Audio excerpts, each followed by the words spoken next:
بسم الله الرحمن الرحيم. السلام عليكم ورحمة الله وبركاته.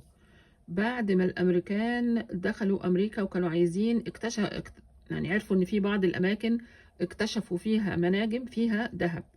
ده كان في الغرب، في مثلا كاليفورنيا أو أماكن زي كده، وهم كانوا موجودين فين؟ معظمهم بيبقوا متركزين في الشرق زي نيويورك مثلا أو كده.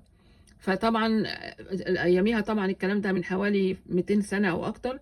ف فده منظر اللي في الصورة، ده منظر قافلة مع بعض. ما حدش كان يقدر يبقى لوحده، لانه الهنود الحمر لو طلعوا عليهم هيقتلوهم، فلازم كانوا يبقى مجموعة كاملة. وديت منظر العربيات اللي بتجرها الحصينة اللي هم كانوا عاملينها لنفسهم، لانهم بيقعدوا شهور بقى عبال ما يوصلوا.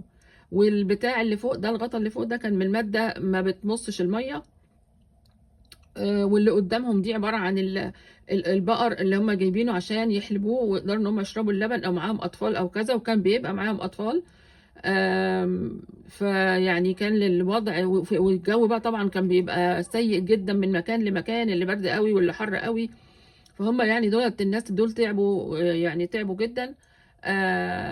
يعني احنا ما كناش يعني عندنا تفاصيل كبيرة للي حصل عندهم، إلا بعدين بقى لما اتكتبت كتب وحاجات زي كده.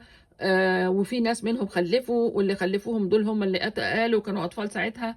ف يعني ديت يعني والقصة لها بقية، وربنا يحفظنا جميعا.